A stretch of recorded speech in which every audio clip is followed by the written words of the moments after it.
It's Sonic Racing all around the world. Hello there, ladies and gentlemen, and welcome. I am Manuel Sheep, and Sonic Racing just came out. Sonic Racing Crossworlds, to be precise. And this game might possibly be my new favorite Sonic Racing game. In fact, there's a real chance it might actually rank up there as my favorite kart racer of all time, because I have been playing it basically non-stop since it released. It is so fun.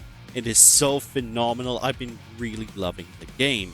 Now, to start things off, what is Sonic Racing Crossworlds? Well, much like Team Sonic Racing, it's a Sonic-centered kart racer in which case you play as the Sonic cast and go head-to-head in kart racing shenanigans, throwing items, throwing the kitchen sink at each other, and basically trying to win all of the Grand Prix to come out on top.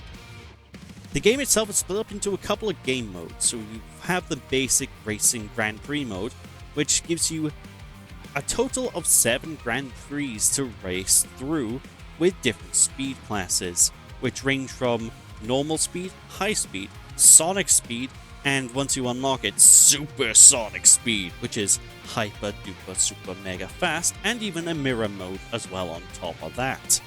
And it works kind of like any other kart racing game in terms of how it plays. You go into the Grand Prix and you just kind of race through each of the tracks. And each Grand Prix is split up into 3 tracks each, with the 4th race being quite different, because this game has a mechanic called the Crossworlds mechanic, which allows you to swap racetracks mid-race onto lap 2. So every time you race in the game, when you reach the second lap, you will be presented with a choice if you were in first place. You can either pick a predetermined track to go to or a random track, and it will completely change up the second lap. And then on the final lap then, you will be back onto the original racetrack that you began on. And it's a really, really, really cool, fun mechanic that really makes every single race feel unique. You never know what you're going to get on lap 2, and I really, really love how they've integrated this here. In fact, the finale of the Grand Prix involve you basically doing a relay race between every single course. So lap 1 will be the first course of the Grand Prix, lap 2 will be course 2, and lap 3 will be the final course. And of course, one of the cool things is, you know, if you play, like, say, Mario Kart, you'll usually come across that one AI racer, that one racer that kicks your ass all the time and just blasts past you constantly. That one that annoys you. Well, in this game, that has been turned into a gameplay mechanic. Introducing to the series for the first time is the rival system. When you choose a Grand Prix mode, you get assigned a rival character that, if you want, you can change it and change the difficulty of as well on the fly if you really want. And what this rival character is basically one AI that is better than everyone else in the race. And essentially, you want to beat this specific AI racer. And at the beginning of every Grand Prix, you'll have a really cool dialogue exchange, which depends on what characters you pick, where your character and that rival character will have a bit of a toe-to-toe face-off sort of deal, where they start bad-mouthing each other, and it's really, really fun and cool. I really love what they've done with this. And yeah, it's a typical Grand Prix road. It's pretty typical kart racing gameplay. So, you know, if you played Mario Kart, you kind of know what you're getting. If you played any other racer, Team Sonic Racing, you know what you're getting here. And one of the things that I've been seeing that's been thrown at this game as a form of criticism is actually to do with that this is a strictly Sonic racing game. Now, there are Sega characters being represented, especially later down the line when they get added to the game post-updates. But the main goal of this is Sonic the Hedgehog, and a lot of people who played Sonic Racing Transformed really don't like that this is only Sonic. For me personally, I don't mind. Sonic's my favorite franchise. I'm gonna go nuts every time I see the Sonic characters. In fact, I want more Sonic characters. Sega, please add the comic characters. Please add Surge. Please add Whisper. Please add Tangle, because I would love it. I really would. But on top of that as well, we also have the new Race Park mode, which is essentially a fun mode where you have to go and race against a team of rival characters in usually team-based, well, side games. So, for example, one of the modes involves you having to collect a lot of rings in Unity as a team in order to give yourself boosts so that you can reach first place. There's another one where you have to like hit enemies with items constantly to get your boost gauge up. And it's a really, really fun side mode that if you complete and you beat all of the rivals in, you actually get unique cosmetics and new car parts that you can use, which is really super duper cool. One of the coolest new additions to this game is the new gadget system. Here you can actually level up and unlock different gadgets that you can equip to your vehicle at any given time. And these gadgets allow you to essentially fine-tune your playstyle and fine-tune your gameplay to play whatever way you wish. So for example, if you want to play as a juggernaut just plowing through the ranks and just going crazy, you can get a bunch of like power items on your gadget to help you do that. Oh, or if you're like me and you want to really like maximize your output and maximize your ring counts and speed, well, I got gadgets that increase my speed with rings, and I can grab more rings from further away, for example. And the gadget system is amazing. It allows you to completely fine-tune every individual thing to your liking. And to go along with that gadget system is also car and vehicle customization. You can completely redesign any vehicle you want. You can completely tune your vehicles to your liking, and you can get vehicles of different types and choose how they look, how they perform. You can have maximum control over your gameplay. And it is incredible what they've done with a lot of the customization options. Like, you can really make your character that you're playing as feel as your own. You can make a vehicle feel as your own, and you can just fine-tune the game to best suit your playstyle. It's really, really super fun. And then, of course, there is the online mode, and the online in this is absolutely phenomenal. It just runs buttery smooth. I have had basically no problems with the online at all. And what's really cool is, while this game has a cross-worlds mechanic in the gameplay, well, the network has cross-play. So this truly is one of those games that you can, if your friends have this game on different platforms, doesn't matter, you can play with them, and I absolutely love that.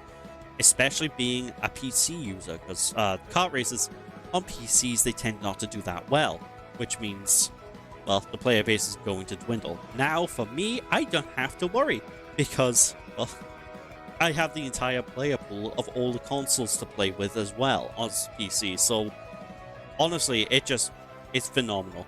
After every race on PC as well, you get ranked, depending on your performance. So the higher you rank in the race, the more that your rank will go up.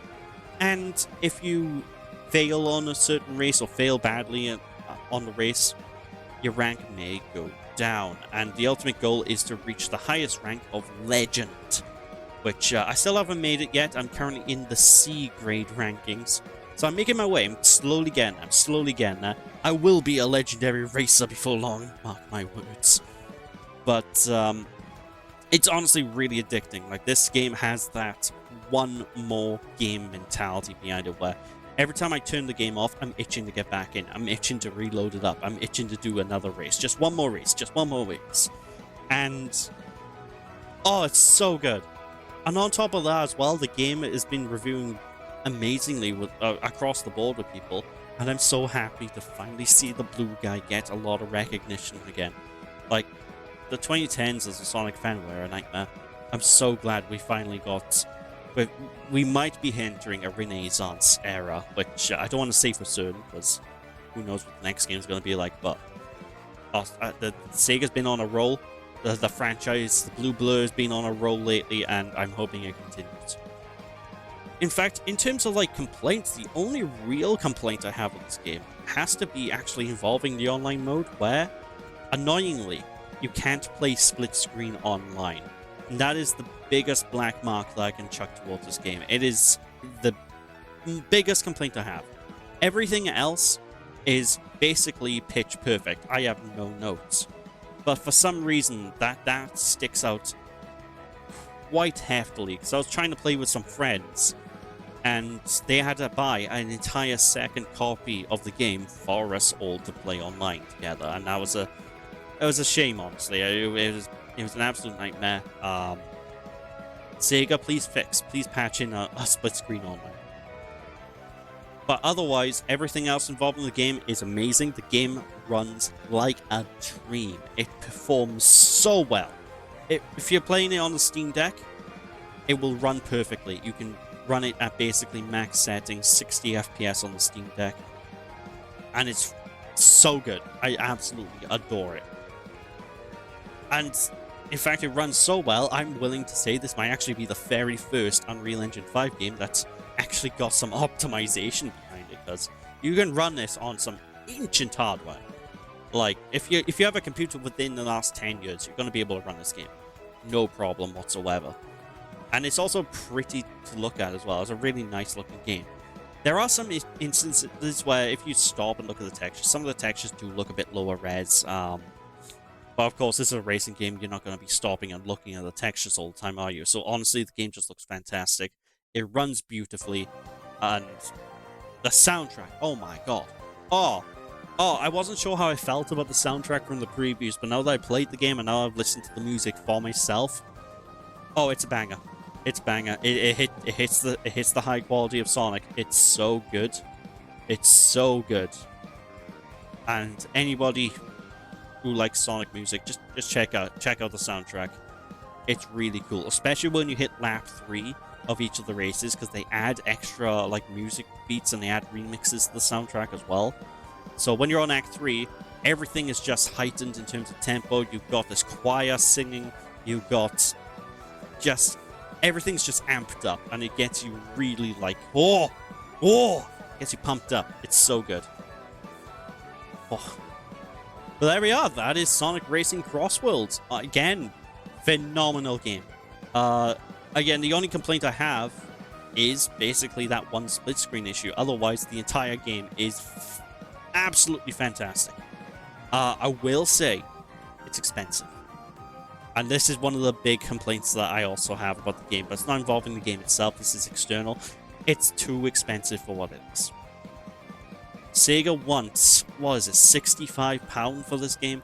It's insane how much this costs. And fortunately, you know, I even swore off this game at one point. I made a video a few months ago saying I'm not buying this. And I'm going to come across as a hypocrite because of this review, but don't worry. Don't worry. I got the game cheap. I found a CD key for 40 quid. So I got the game at a reasonable price. But it is a bit of a pain in the ass because it's such a good game, and I've seen a couple of people, more than half of my friends have turned off from buying this game purely because of the price. So I hope that's something that Sega can correct. I hope that's something that like Sega will give steep discounts to in the future, because as it is right now, it's ridiculous. And then the season pass on top of that is another £25. Like, it's so expensive. It's ludicrous. But, you know, price aside, game is phenomenal. I adore it.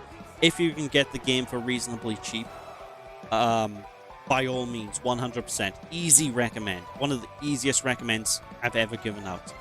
Because this game is so good that, again, this might beat out the Mario Karts for me. I might prefer it to Mario Kart. I might even prefer it to Crash Team Racing, and that's a high bar, because that's the gold standard for me. Nothing's beaten Crash Team Racing. And in terms of how much fun I'm having, it's right on the level. It's basically almost 1-to-1 at least. So I'll have to see how it lasts long term for me, because, you know, it's still early days. I'm still in the hype mode, if you will. But all in all, phenomenal game. Absolutely phenomenal. I love it through and through. And as soon as this is edited, I'm going right back into the mines. I am going to be recording more of that. Well, not recording, playing more, sorry. I'm not recording it. I'm playing it. I mean, I am recording it because I am doing a playthrough of this game actually for my second channel. Well, one of my second channels, the Multitap, which is a collaboration channel between me, Mystic Synthwave, and Calhan64, which I might actually chuck in the description, so anybody who's curious can check it out. It's like a commentary channel. If anyone's seen like brain scratch commentaries, you kind of know the gist. You know, we have playthroughs, we record games, we talk over the games. It's a fun, chill time. But with that, brilliant game, and I'll leave it there. So thanks for watching, folks. I'll see you after. Bye-bye.